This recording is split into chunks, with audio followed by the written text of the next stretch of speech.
الحمد لله نحمده ونستعينه ونستغفره ونؤمن به ونتوكل عليه ونعوذ بالله من شرور أنفسنا ومن سيئات أعمالنا من يهده الله فلا مضل له ومن يضلل فلا هادي له ونشهد أن لا إله إلا الله وحده لا شريك له ونشهد أن سيدنا ومولانا محمدا عبده ورسوله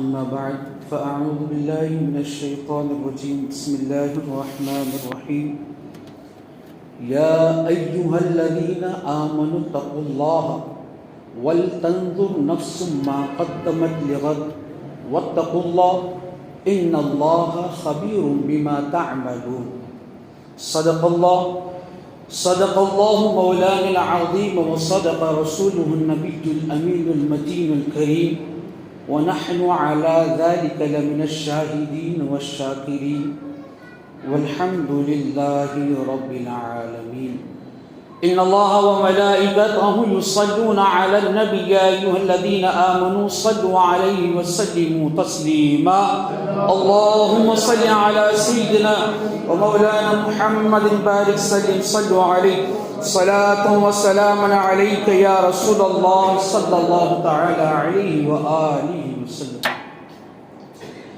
سامعین کرام، اللہ تبارک و تعالی فرما رہا ہے یا ایھا الذین آمنوا اتقوا اللہ، اے ایمان والو اللہ سے ڈرو، وَلْتَنْظُرْ نَفْسٌ مَا قَدَّمَتْ لِغَدٍ، اور ہر نفس جان لے کہ اس نے قیامت کے دن کیا اعمال کیے.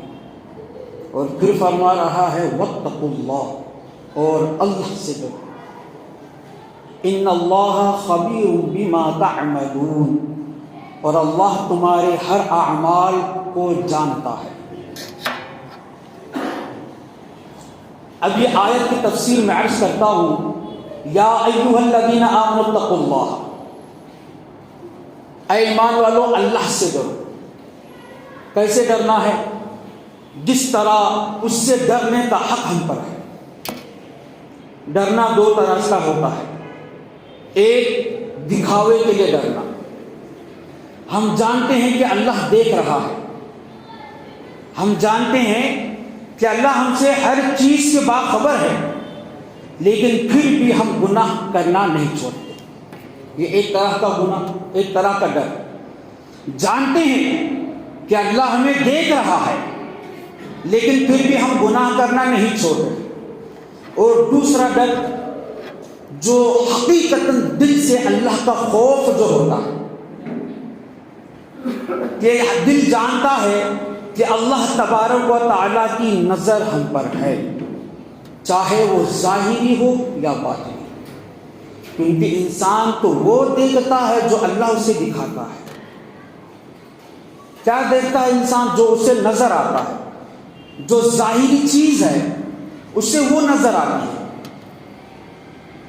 لیکن اللہ تبارک و تعالیٰ کی نظر اس کے ظاہری پر نہیں بلکہ اس کے دل پر بھی ہوتی ہے.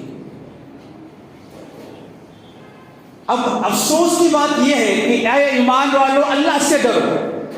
یہاں اے ایمان والو، یہاں یہ تو نہیں کہا جا رہا اے منافقوں، اے کافروں. یہاں پہ کس سے مخاطب ہے اللہ تعالیٰ؟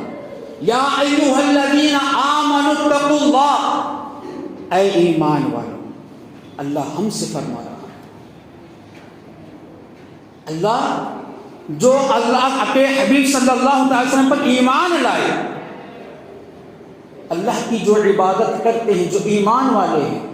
اب کافر کو کیا پتا کہ خدا کیا ہے، اس سے ڈرنا کیا ہے، اس کی نعمتیں، اس کی رفعتیں، اس کی بلندی، اس کا مرتبہ کیا ہے.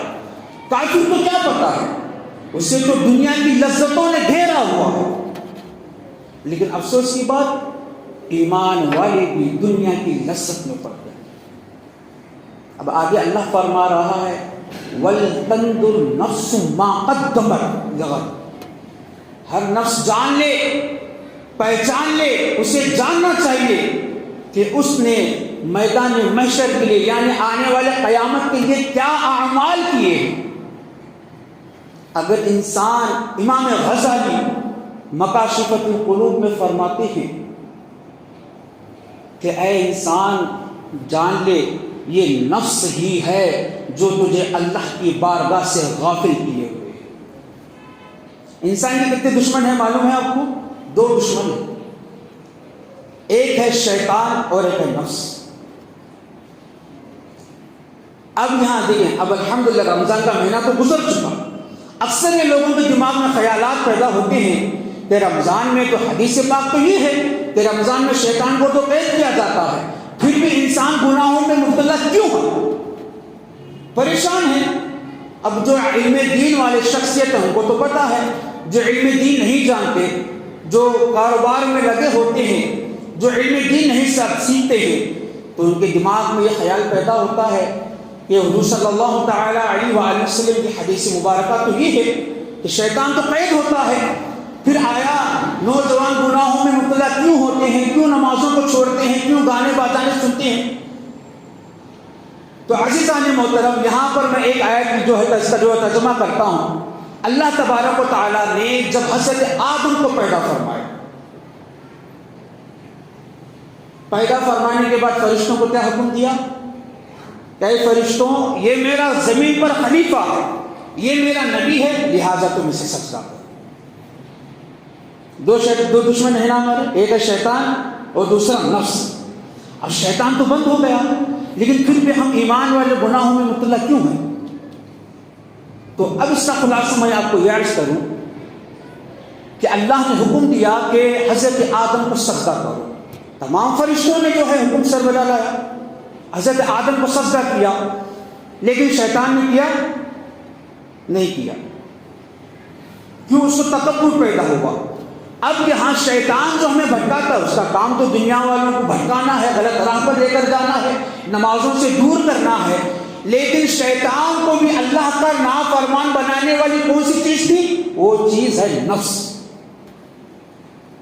جو انسان کے رگ رگ میں واقف ہے۔ شیطان تو بند ہو گیا رمضان میں، لیکن پھر بھی گناہوں پر کیوں؟ شیطان تو شیطان ہے، وہ بھی پہلے فرشتوں کا استاد تھا، عابد تھا، عزازیل اس کا نام تھا، لیکن پھر بھی وہ مردود کیوں ہوا؟ اللہ کی بارگاہ سے وہ دور کیوں ہوا؟ کیونکہ اس کے نفس نے اسے اس کے کام سے جو ہے روک دیا۔ یہ انسان کا نفس، وَلْتَنْظُرْ نَفْسٌ مَا قَدَّمَتْ لِغَدٍ۔ شیطان اب دیکھیں، ایک کمرے میں آئے، ایک شخص کو کھڑا کرے، ایک طرف سے ایک ہاتھ اس کا دوسرا کھینچ رہا ہے اور دوسری طرف سے اور کوئی کھینچ رہا، اس کی کیا حالت ہوتی ہے؟ ایک طرف سے یہاں بھی کھینچے جا رہا ہے، ادھر سے بھی کھینچے جا رہا ہے، دونوں طرف سے ہاتھوں پکڑ کھینچ رہا ہے، ایک طرف شیطان کھینچ رہا ہے اور ایک طرف ہے نفس۔ اب اس کی کیا کیفیت ہوگی؟ نہ انہیں ادھر جاتا نہ ادھر جا سکتا ہے۔ یہ بات جان لیں، یا ایھا الذین آمنوا اتقوا اللہ، اللہ سے ڈرو۔ اللہ سے ڈرنا کیسا ہے؟ حضرت عثمان غنی رضی اللہ تعالی عنہ جب بھی قبرستان میں جاتے تو اتنا روتے کہ آپ کی داڑھی مبارک بھیگ جاتی۔ کتنا روتے؟ داڑھی مبارک بھیگ جاتی ہے۔ آپ سوچیں وہ رونا بھی کیسا رونا ہوگا؟ اگر ہمارے آنکھوں سے آنسو ہے تو 4 قطرے مشکل سے آتے ہیں، لیکن وہ آئے بھی تو کس کے لیے؟ دنیا کی مصیبتوں کی وجہ سے آتے ہیں۔ لیکن اللہ اکبر، آج تک ہم اپنے آپ کو تصور میں لا کر دیکھیں، اتنی 70 سال ہم نے زندگی گزار دی، 20 سال 25 سال زندگی ہم نے گزار دی، اپنے آپ کو سوچیں کہ آج تک میں نے اللہ کے خوف سے کبھی رویا ہے؟ نہیں۔ ماں بیمار تو ہم روئیں گے، گھر کی پریشانیاں آئیں گے تو ہم روئیں گے، مصیبتیں آئیں گے تو ہم روئیں گے، لیکن دن بھر جو ہم اللہ کی نافرمانیاں کرتے ہیں، اللہ کو جو ناراض کر رہے ہیں، جو شریعت کے احکام کو ٹھکرا رہے ہیں، وہ سوچ کر ہم کبھی نہیں روئیں گے۔ کیوں؟ اس سے کوئی فائدہ ہی نہیں ہے، انسان کی یہی تو سوچ ہے۔ لیکن جو حقیقت ایمان والا ہوگا، جس کے دل میں ایمان کی نورانیت ہوگی، جس کے دل میں خدا کا خوف ہوگا اور جس کے دل میں نبی کی محبت ہوگی، اس کا کام ہما وقت ہر وقت اللہ کی یاد میں رونا ہوگا. رو رہے ہیں، داڑھی بھیگی جا رہی ہے. کسی نے پوچھا اے عثمان غنی رضی اللہ تعالیٰ، آپ اتنا کیوں روتے ہیں جبکہ آپ کے سامنے قبر کے حوالے سے، میت کے حوالے سے، آخرت کے حوالے سے جب ذکر کیا جاتا ہے تب آپ اتنا نہیں روتے جتنا آپ قبرستان میں آ کر قبر کے پاس بیٹھ کر روتے ہیں. تو آپ نے فرمایا اے ایمان والے، اے میرے بھائی، میں آخرت کے معاملے سے اتنا نہیں ڈرتا جتنا میں قبر کے حوالے سے ڈرتا ہوں.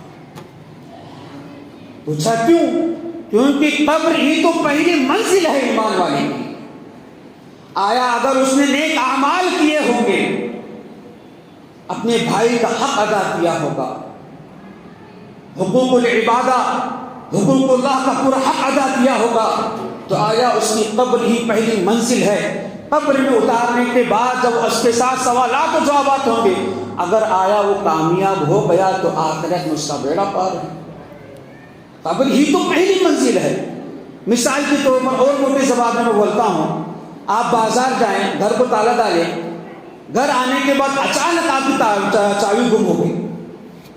اب گھر تو ہے ماشاءاللہ 25 کروڑ کا ہے، 50 لاکھ کا ہے، لیکن چابی کے بغیر کھل نہیں پا رہا. آپ کا عالیشان مکان ہے، سب کچھ اس میں موجود ہے، لیکن آپ نے چابی گما لیا. اب کیسی پریشانی ہوگی؟ اب وہ در بدر بھٹکے گا کہ میرے گھر کی چابی کہاں گم گئی. اب چابی ملے گی تبھی تو وہ گھر کے اندر داخل ہوگا، تبھی تو وہ اپنے گھر کے اندر مکان میں آرام کرے گا. تو جس طرح تالے کو کھولنے کے لیے چابی کی ضرورت ہے، اسی طرح اللہ اور اس کے رسول کو راضی کرنے کے لیے عبادت کی ضرورت ہے. اسی لیے تو اللہ فرما رہا ہے یا ایھا الذین آمنوا اتقوا اللہ ولتنظر نفس ما قدمت لغد. اے ایمان والو، اللہ سے ڈرتے رہو اور ہر نفس جان لے کہ اس نے قیامت کے دن کیا بھیجا. پھر فرما رہا ہے اللہ واتقوا اللہ، اللہ سے ڈرتے رہو. آج ہم کس سے ڈرتے ہیں؟ گنڈے موالین سے ڈرتے ہیں، لیکن وہ انسان کی فطرت ہے. آپ اس 100 سال پہلے کی اگر زندگیوں کو اٹھا کر دیکھیں اور یا اصفیاء کی زندگیوں کو اٹھا کر دیکھیں، ان کی سوائے ان کے دل میں خوف خدا کے علاوہ کوئی نہیں ہوتا تھا. یہاں بزرگان دین بڑی عمر کے بعد جو ہے لوگ بیٹھے ہیں، ان سے آپ پوچھیں کہ ان کی جوانی کے وقت، ان کے بچپن میں جو وہ دور تھا، وہ کس طرح کے لوگ ہوا کرتے تھے. پھر کیا فرما رہا ہے اللہ؟ ان اللہ خبیر بما تعملون، اور بے شک اللہ تمہارے ہر کام کو جانتا ہے. ہر کام سے کون سا کام؟ آپ جو نیک اعمال کر رہے ہیں، آپ جو گناہ کر رہے ہیں، آیا آپ کسی کا دل دکھا رہے ہیں، آیا آپ نمازیں پڑھ رہے ہیں یا نہیں پڑھ، اللہ ہر چیز کو جانتا ہے. وہ ایک مثال آپ نے سنا ہوگا، بلی جب آنکھ بند کر چوہا، وہ بلی جو ہے جب دودھ پیتی ہے تو آنکھ بند کر کے پیتی ہے، گویا اس طرح کہ مجھے کوئی دیکھ نہیں رہا. اسی طرح انسان کی حالت یہی ہے، وہ گناہ اس طرح کر رہا ہوتا ہے گویا کہ اللہ اسے دیکھ ہی نہیں رہا. یہی ایمان کی سب سے بڑی کمزور ہونے کی دلالت ہے. کمزور ہونے کی یہی سب سے بڑی علامت ہے. آج ہمارا کیا ہے؟ ہم کام کریں گے 12 گھنٹے، لیکن افسوس کی بات 1 گھنٹہ ہم اللہ کی عبادت کے لیے نہیں نکالتے. ہے کوئی ایسا شخص جو اللہ کی عبادت کے لیے نکالتا ہو؟ بغداد میں ایک 14 سال کا نوجوان، یہ واقعہ میں عرض کر رہا ہوں، دھیان سے سنیں، اور اگر عمر بیت بھی گئی ہے تو اللہ کی بارگاہ میں توبہ و استغفار کریں. اگر آپ کی اولادیں ہیں تو اولاد کو نیک بنانے کی کوشش کریں. بغداد کا واقعہ ہے. حضرت امام ابن جوزی علیہ رحمہ اس واقعہ کو نقل فرماتے ہیں، اور کئی تحریر یہ روایت آتی ہے، خود امام جوزی کا یہ واقعہ ہے. 2 روایتیں ہیں. فرماتے ہیں کہ ایک بزرگ جو ہے ان کو گھر کا کام کروانا تھا. آج بھی کئی ایسی جگہ ہیں جہاں پہ بازاروں میں مزدور لوگ بیٹھتے ہیں تاکہ کوئی آئے اور ہمیں کام کے لیے لے کر جائے. تو بغداد میں ویسے ہی ہوا کرتا تھا. تو جب بغداد میں جب تشریف لے کر گئے تو بہت سارے لوگ بیٹھے تھے. امام ابن جوزی علیہ رحمہ فرماتے ہیں کہ میری ایک نظر 14 سال کے بچے کے چہرے پر پڑی. کتنا بچہ جی؟ 14 سال، کوئی 50 سال، 25 سال، 30 سال نہیں، 14 سال کا بچہ. انشاءاللہ اللہ سے دعا ہے کہ یہ واقعہ سننے کے بعد اللہ آپ کے ایمان کو نور سے معطر عطا فرمائے. 14 سال کا بچہ، فرماتے ہیں بڑا کمزور تھا، لیکن جیسے اس کے چہرے پر نظر پڑی عبادت کا نور ظاہر ہو رہا تھا. 14 سال کا بچہ. آپ اس کے پاس گئے اور کہنے لگے بیٹے کیا تم میری مزدوری کرو گے؟ تو لڑکا کہنے لگا حضور مزدوری کرنے کے لیے ہی بیٹھا ہوں، بتائیے کیا کام ہے؟ تو کہنے لگے مجھے دیوار کا کام کرانا ہے، کرو گے؟ تو ٹھیک ہے میں کروں گا، لیکن میری 3 شرطیں ہیں. جو کام کروانا چاہ رہا ہے اس کی شرطیں ہوتی ہیں، جو کام کرتا اس کی شرطیں نہیں کہلاتی. کہنے لگا میری 3 شرطیں ہیں. اچھا بتاؤ کیا شرط ہے؟ میری پہلی شرط یہ ہے کہ سب لوگ 4 دینار لیتے ہیں، میں 3 دینار لوں گا. 3 دینار آپ سمجھ لیں کہ ہمارے زمانے کے حساب سے 400 روپے ہر کوئی لیتا ہے، میں 300 روپے لوں گا. ہمارے زمانے کے حساب سے لے لیں تاکہ آپ کو آسانی کے ساتھ سمجھ میں آتا. 400 لیتے ہیں، میں 300 لوں گا. یہ تو بڑی اچھی بات ہے، ٹھیک ہے کوئی میں تیری مرضی ہے. اور دوسری شرط یہ ہے کہ میں آپ کی ہر بات کو مکمل طور پر مانوں گا، لیکن جب رب کی طرف سے بلاوا آئے یعنی اذان ہو جائے میں آپ کی بات نہیں مانوں گا. کون کہہ رہا ہے جی؟ 14 سال کا بچہ. اس کی ایمان دیکھیے، اس کا تقویٰ دیکھیے، خوف خدا دیکھیے. آج ہمارا کیا ہے، نماز جان دے تو جان دے، 500 تو بھی آپ نے جیب میں کم سے کم قدر نہیں. یہ انسان کی علامت ہے. کیا بول رہا ہے؟ آپ کی مکمل بات کو میں مانوں گا، لیکن شیخ اگر جب نماز کا وقت ہو جائے گا میں کام کو چھوڑ کر سب سے پہلے اللہ کے بارگاہ میں حاضر ہوں. ٹھیک ہے کوئی بات نہیں. اور تیسری شرط کیا ہے؟ تیسری شرط یہ ہے کہ میں پورا کام تو کروں گا، لیکن اگر آپ مجھ سے کوئی سوال کریں گے میں آپ کا جواب ہرگز نہیں دوں گا. ٹھیک کوئی بات نہیں. لے کر گئے تو علامہ ابن جوزی علیہ رحمۃ فرماتے ہیں ایک مزدور تو پورا دن کام میں لگا دیتا ہے، لیکن بچے کی روحانیت میں نے یہ دیکھی کہ سارا دن کا کام اس نے 2 گھنٹے میں ختم کر دیا. کیا دیکھ رہا ہوں؟ کام کر رہا ہے، زبان پر اللہ اللہ کا ذکر کر رہا ہے. کون؟ 14 سال کا بچہ. کیا ہے جب بچوں کو ہم بچپن سے ہی دین کی ترغیب دیتے ہیں تو جوانی میں پہنچنے کے بعد عبادت کرنے میں کوئی تکلیف نہیں ہوتی. جیسا کہ ایک درخت ہے، آپ درخت کو لگائیں، اس کے آجو باجو کو پورا کچھ حفاظت کے لیے لگا دیں تاکہ درخت سیدھا ہو جائے، تاکہ بڑا ہونے کے بعد اس کی ٹہنیاں ادھر ادھر نہ جائیں، حفاظت کے ساتھ کھڑا رہے. اگر اس کی حفاظت نہیں کریں گے تو انہیں ٹیڑھا مڑا جاتا. اب انہیں بڑا ہونے کے بعد تمہیں سیدھا کرنے جاؤ، سیدھا ہوتا درخت ہو؟ ہرگز نہیں ہوتا. کہیں وہ ہوتا وہ سخت ہو گیا، اس کی مزاج میں سخت پن پیدا ہو گئی. تو اسی طرح جب اولادوں کو جب ہم بچپن ہی میں جب دین کی ترغیب دلاتے ہیں، نماز کی محبت پیدا کرتے ہیں، اللہ کا خوف جب بچپن ہی میں پیدا کرتے ہیں، تو بڑے ہونے کے بعد انہیں بتانے کی ضرورت نہیں پڑتی، کیونکہ بڑے جیسے جیسے وہ بڑے ہوتے جاتے ہیں اللہ کی محبت ویسے بڑھتی جاتی ہے. اب ہوا کیا؟ کام کر رہا ہے، اذان کا وقت ہو گیا. اب وہ ٹوکری تھی ہاتھ میں چھوڑ دیا. اب علامہ ابن جوزی کے جو بیٹے تھے، ارے بابا جان یہ کیا کر رہا ہے؟ اس کو میں ابھی سبق سکھا دیتا ہوں. تو ارے تو ٹھہر جا، اس کے میرے درمیان کی شرائط ہیں. یہ اس کی بارگاہ میں جا رہا ہے جو سب کا پالنہار ہے، جس نے تمہیں ہمیں سب کو روزی روٹی دیتا ہے. اب نماز پڑھی، کام ختم ہوا تو علامہ ابن جوزی علیہ رحمہ، اب دیکھیں اور بڑی پرکشش بات، اچھا بچے کام کر کے تھک گئے ہو، چلو تھوڑا سا کھانا کھا لو. بھوک لگ جاتی ہے نا کام کرنے کے بعد، پیاس بھی لگتی ہے، بدن تھک جاتا ہے. تو بچہ کہتا ہے حضور مجھے معاف کرنا، میں نے نفل روزہ رکھا ہے. اللہ اللہ، 14 سال کا بچہ، حضور میں کھانا نہیں کھاؤں گا کیونکہ میں نے نفل روزہ رکھا ہے. حضور صلی اللہ علیہ وسلم فرماتے ہیں اے ایمان والو، اگر تمہیں نکاح کرنے کی طاقت ہے تو نکاح کرو، اگر طاقت نہیں تو نفل روزے رکھا کرو. صرف رمضان کے روزے ہی نہیں، نفل روزے کبھی کبھار رکھنا چاہیے، اس سے نورانیت پیدا ہو. اب اس میں ان کے دل میں اور اس لیے محبت پیدا ہو گئی. اب ہوا کیا؟ کام ختم ہوا، جب پیسے دینے کے لیے آگے بڑھے تو پوچھے بیٹے تیرا نام کیا ہے؟ تو اس نے تیسری شرط کہی حضور میں نے منع کہ میں نے یہ شرط رکھی تھی آپ کوئی دنیاوی سوال کریں گے تو میں اس کا جواب ہرگز نہیں دوں گا. کام ختم ہو گیا. اب دوسرے دن جب بغداد کے بازار میں گئے تو لڑکا نظر نہیں آیا. لوگوں سے پوچھنے لگے وہ جو بچہ تھا کہاں گیا, نہیں دکھ رہا. تو لوگ کہنے لگے حضور وہ ہفتے میں صرف ایک دن کام کرتا ہے, باقی پورے دن اللہ کی عبادت میں لگتا ہے. بولے سبحان اللہ. یہ کوئی بزرگ کی بات نہیں کر رہا, یہ کسی بڑے آدمی کی بات نہیں کر رہا. ایک 14 سال کا بچہ, اس کی عبادت دیکھیں, اس کا تقویٰ دیکھیں, خوف خدا دیکھیں. اللہ لوگ کیا کہہ رہے ہیں حضرت وہ ہفتے میں صرف ایک دن کام کرتا ہے اور باقی پورے دن اور رات اللہ کی عبادت میں لگا رہتا ہے. اللہ 14 سال کا بچہ, اس کی عبادت دیکھیں, اس کے دیکھ تو ہمیں عبادت کا شوق پیدا ہونا. جب کہے اچھا تو کس دن آئے گا, شنیچر کے دن وہ آئے گا. کئی دن انتظار کرنے کے بعد پھر شنیچر کے دن وہ پہنچتے ہیں, بچہ وہی عبادت میں لگا ہوا ہے. پوچھے کیا مزدوری کرو گے؟ جی ٹھیک ہے, میری 3 شرطیں, ہاں مجھے پتا ہے کہ 3 جو شرطیں ہیں. تو کئی ہفتے یہ کام چلتا رہا. ایک وقت ایسا آیا کہ جس دن وہ موجود ہوتا تھا وہ اس دن موجود نہیں تھا.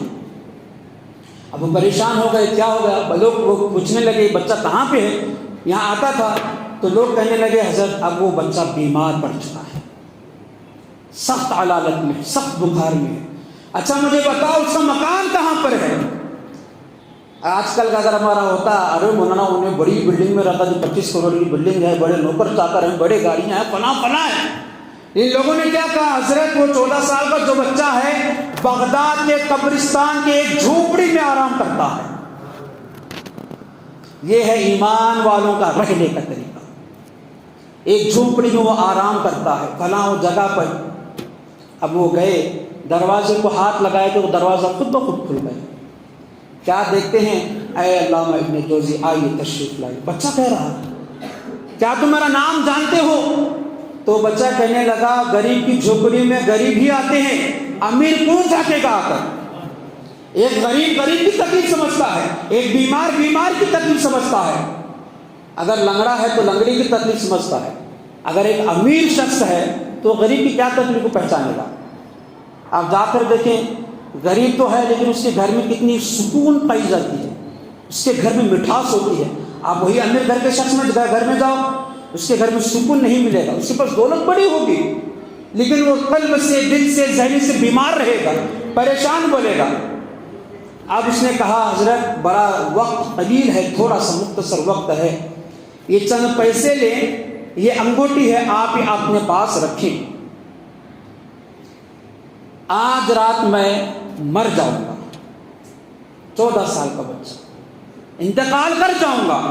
یہ جو پیسے میں آپ کو دے رہا ہوں اس سے میرے کفن دفن کا انتظام کرنا, اور یہ جو انگوٹھی ہے میرے انتقال کے بعد ہارون رشید بادشاہ کے پاس جانا, وہ آپ کو اپنا وقت تو نہیں دے گا لیکن اس سے یہ کہنا کہ تمہاری امانت میرے پاس ایک ہے, تو آپ جو ہے اس سے یہ کہنا, تو وہ آپ کو اپنا وقت دے گا. تو ٹھیک ہے. تو مجھے اس نے پوچھنے لگا کہ آپ کا نام کیا ہے, آپ نے ابھی تک نام نہیں بتایا, کیا ہے؟ تو کہنے لگا کہ تھوڑا سا وقت ہے, مجھے تنہا چھوڑ دو, بڑی لمبی اللہ کی بارگاہ میں معافی مانگنا ہے, بڑی لمبی معافی مانگنی ہے. یہ کون کہہ رہا ہے؟ 14 سال کا بچہ. اب 14 سال کے بچے کے کیا گناہ ہوں گے ذرا تصور کرے. اس کو کیا پتا ہوگا 14 سال کی عمر میں؟ ابھی چلو 25 سال کا ہے, 30 ہے, 50 سال ہے, زندگی دیکھ لی, ہر وہ کام کر لیا, لیکن کیا کہہ رہا ہے کہ بڑی لمبی معافی مانگنی ہے. تو صبح آ جانا. تو امام جوزی فرماتے ہیں کہ رات بھر میں سکون سے نہیں سویا, سوچتا رہا یہ کیا ماجرا ہے.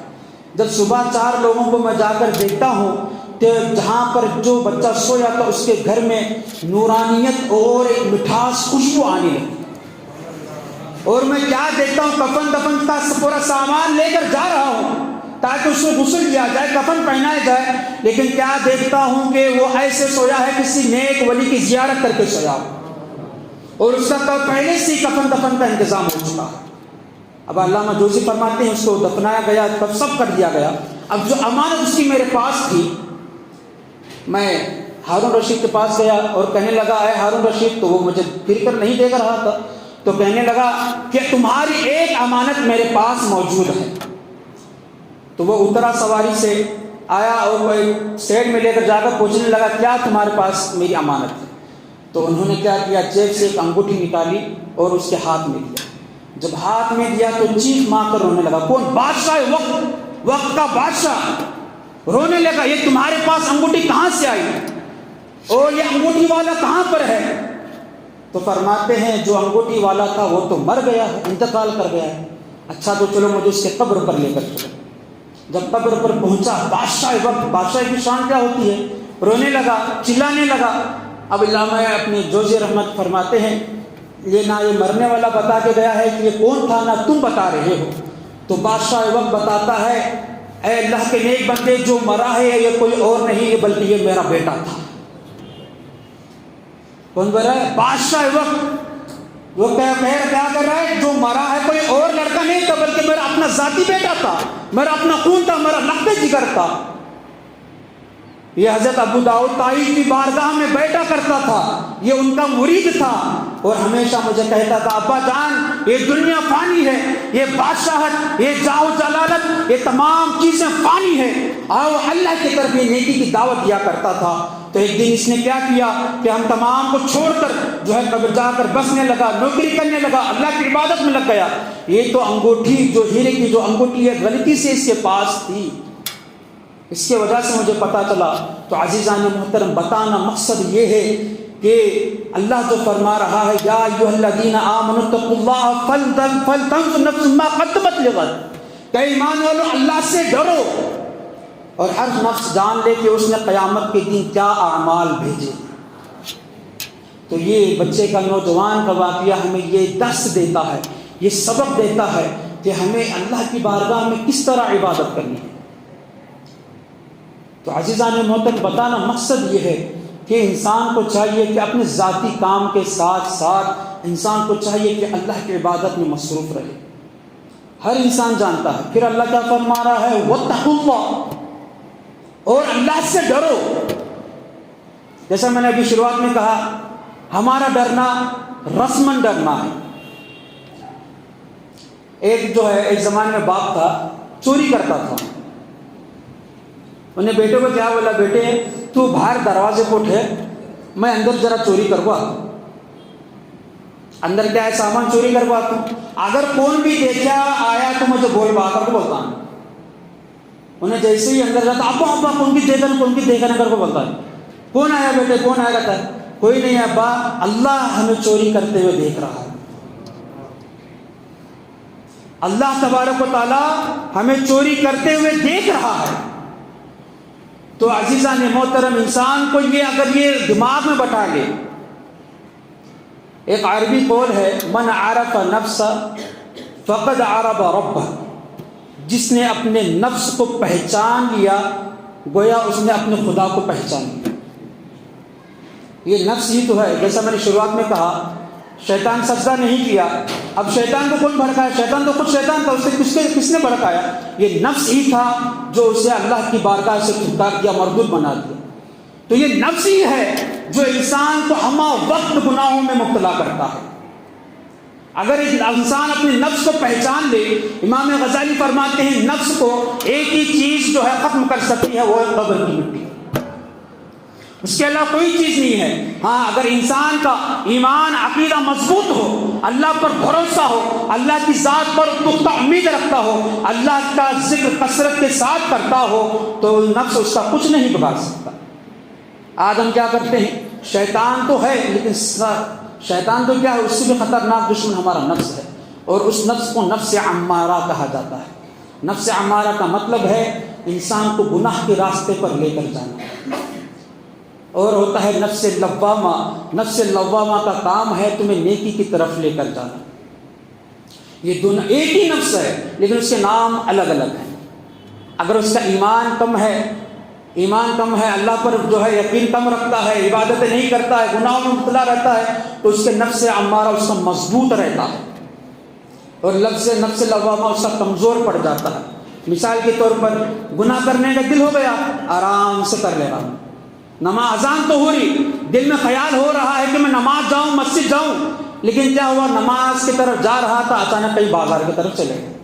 یہ کیوں؟ کیونکہ اس کا نفس عمارہ مضبوط ہے اور نفس لوامہ کمزور ہے. لیکن جس کا نفس لوامہ پاورفل ہے, نمازیں بھی پڑھ رہا ہے, عبادتیں بھی کر رہا ہے, ماں باپ کا حق بھی ادا کر رہا ہے، بھائی بہن کا حق بھی ادا کر رہا ہے، ہر وہ کام کر رہا ہے جو اللہ اس کے رسول نے جو احکام جاری کیے ہیں سب کر رہا ہے، تو اللہ قرآن فرما رہا ہے یا ایھا الذین یا ایھا النفس المطمئنہ یا ایھا النفس المطمئنہ ارجعی الی ربک راضیۃ مرضیہ فادخلی فی عبادی وادخلی جنتی۔ جس کا نفس لوامہ مضبوط ہو، گناہ پر جو ہے سختی کے ساتھ پابند کرتا ہے مجھے نہیں کرنا، تو اس کی نفس مطمئنہ کہلاتی ہے، یعنی سکون والی نفس۔ پھر جب یہ نفس پرواز کرتی ہے تو اللہ تبارک و تعالیٰ بلا حساب و کتاب معاف فرما کر اسے داخل جنت فرما دیتا ہے۔ تو یہ جو میں نے واقعہ جو بچے کا عرض کیا ہے چھوٹا سا، اگر اس پر ہم غور کریں گے تو پوری ساری زندگی ہماری ایک اکٹھا ہو جائے گی۔ تو نماز میں دیکھیں، رمضان میں ہم عبادتیں بھی کیے، سب کیے۔ رمضان کا جب چاند نظر آتا ہے تو سب لوگ مسجدوں میں جمع ہو جاتے ہیں، اور جیسے ہی عید کا چاند نظر آتا ہے مسجدوں کو خالی ہی کر دیتے ہیں۔ آج دیکھیے مختصر وقت غزہ میں جو حالتیں ہیں، جو شہید ہو رہے ہیں، آپ وہاں کی ویڈیوز دیکھ رہے ہوں گے، وہاں ایسی دردناک بھیانک منظر ہونے کے باوجود بھی وہ سجدہ اور نماز کو نہیں چھوڑے۔ ہم بھی کلمہ پڑھنے والے، ہم بھی عبادت کرنے والے، ہم بھی ایک خدا کو ماننے، ہم بھی رسول کو ماننے والے، لیکن ان میں اور ہم میں فرق کیا ہے معلوم؟ وہ ایسی حالت میں بھی سجدہ کو نہیں چھوڑ رہے، اور ہم آرام بستر پر نرم تکیے پر سونے کے باوجود جب کانوں میں اذان پڑ رہی ہے تو شال بھی ذرا اڑ لیتا ہے۔ جو انسان صرف 5 سے 6 گرام کی چادر اٹھا نہیں سکتا نیند کی حالت میں، انہیں قبر کے عذاب کو کیسے برداشت کر سکے گا؟ تو عزیزان محترم، کہنا یہ یا ایھا الذین آمنوا اتقوا اللہ، اللہ سے ڈرتے رہے۔ کیوں؟ وَلْتَنظُرْ نَفْسٌ مَا قَدَّمَتْ لِغَدٍ، کیونکہ ہر جان لے کہ اس نے قیامت کے دن کیا بھیجا۔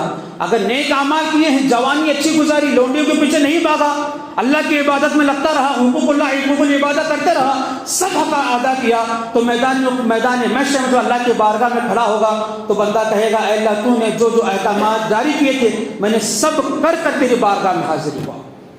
لیکن افسوس ہے اس انسان کے لیے جس نے اپنی پوری زندگی حرام کھانے میں، لوگوں کو ستانے میں، دل آزاری کرنے میں، نماز کو ترک کرنے میں، سب چھوڑ کر، عبادتوں کو چھوڑ کر اللہ کو ناراض کر کے مرا، تو میدان محشر میں اس کا حشر کیا ہوگا تو وہ تو اللہ ہی بہتر جانتا ہے۔ تو اللہ تبارک و تعالیٰ سے دعا ہے کہ ہمیں کہنے اور سننے سے بھی زیادہ عمل کرنے کی توفیق عطا فرمائے۔ اللہ تبارک و تعالیٰ ہم تمام کو دین پر، نماز پر، عبادت پر استقامت عطا فرمائے۔ اللہ تبارک و تعالیٰ ہمیں کہنے اور سننے سے بھی زیادہ عمل کرنے کی توفیق عطا فرمائے۔ وآخر دعوانا وان الحمد للہ رب العالمین۔